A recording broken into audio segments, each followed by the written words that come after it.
Well, we are here on Monday afternoon, the first day back after spring break, and it was alright. It wasn't anything crazy. But yeah, we do have a nice day out here today. We did have a frost this morning. No frost advisory, which was stupid because it was a pretty hard frost as well. It was literally everywhere. I don't have a picture of it, but imagine a frosty scene, and it probably looked like that, exactly like that.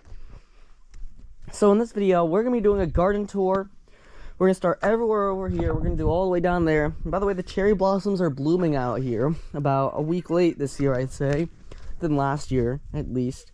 It's about 47 degrees right now. It's been really chilly, but there's a lot of plant growth, which looks nice. So let's get into it. It's right over by the house. Almost everybody that owns a house most likely has this small type of garden here. There's no denying it. And I don't know exactly what it's called, but we do have these flowers here and these weed flowers right here that came up for no apparent reason. They're like those types of flowers that form out of absolutely nowhere. And then we also have these, which I'm pretty sure those also give you a flower as well. And those weeds back there will also give you flowers. But then we have a lilac bush up there, which actually came with the house, and a rhododendron bush over there, which is not going to bloom until the weekend after Memorial Day weekend, so that's going to be cool. So next up we have this right here. This area right here is actually the mint plants. And yes, mint is actually somewhat useful. I will say they're not big yet, but they are actually ready for harvest. And what if I were to tell you a simple story right now? Do you want to know something? These mint plants weren't actually planted by us, but rather were planted by no one. They're weeds. They're literal weeds, just like most of the flowers out here are. None of these plants were planted by us, especially the lilac bush. Because if we planted it when we moved here, well, we technically bought this house in 2017. So assuming we did the gardening work in the fall of 2017, which you don't do, you have to wait till the spring of 2018. These would be like this size. These bloomed right after we did some brush work back then. And then if you follow me over to here, you go right over to here.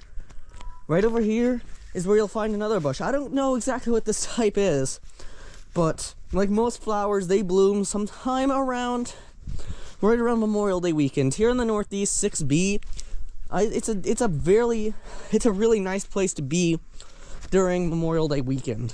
I'll say that for sure. Memorial Day weekend is usually when all the flowers are up, but a little bit after Easter, if it's assuming Easter is in April, then you'll get the cherry trees.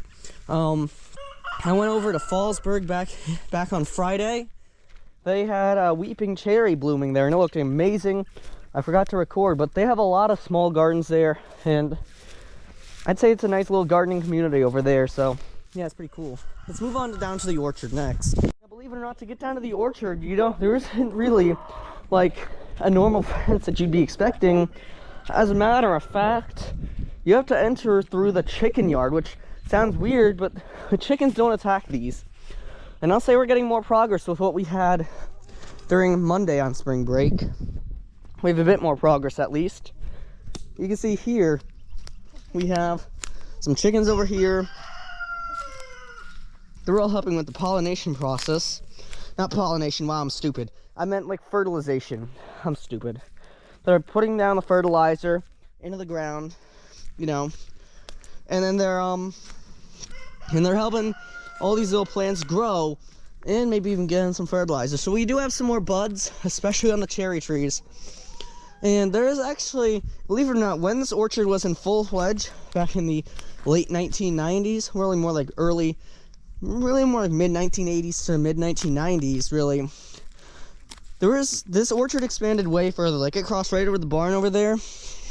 And right behind it, there does remain a small array of fruit trees, which don't produce fruit, except for one. I remember back in 2021, we had a minuscule windstorm that destroyed a tree up there. Like, I'm not joking, the wind was like 10 miles an hour. It was like late May of 2021. I remember that storm vividly because I remember the car breaking down while we were driving home from Fallsburg that evening. It was pouring rain and 40 degrees on, I think, literally the weekend after Memorial Day, which is, by the way, it's usually like 72 degrees that weekend. There's the cherry tree, and it wasn't even that windy. But there is still a beautiful tree remaining over here.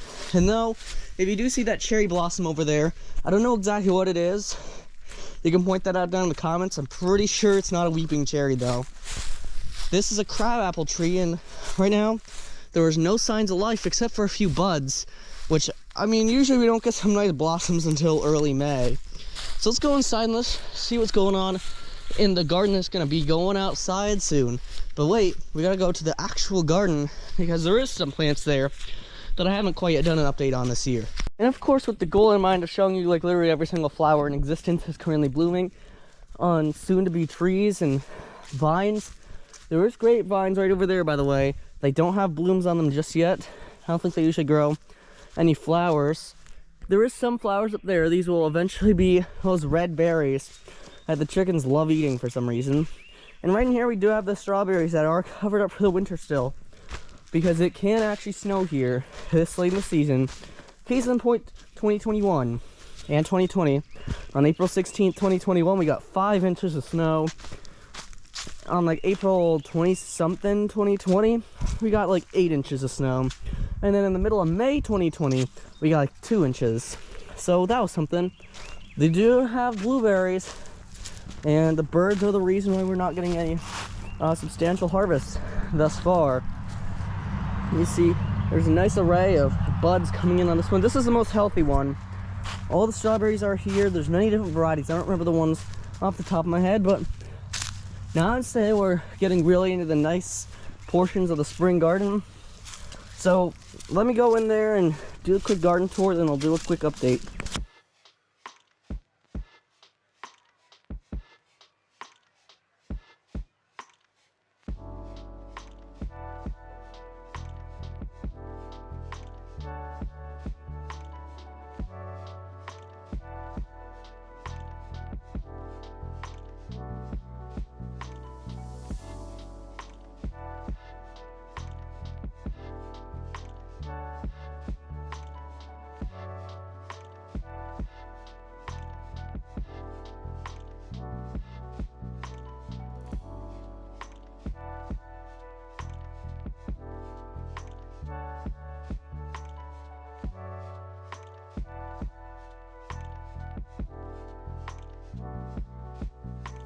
So yeah, if you didn't see in there, there was some, not tomatoes, green beans on the table.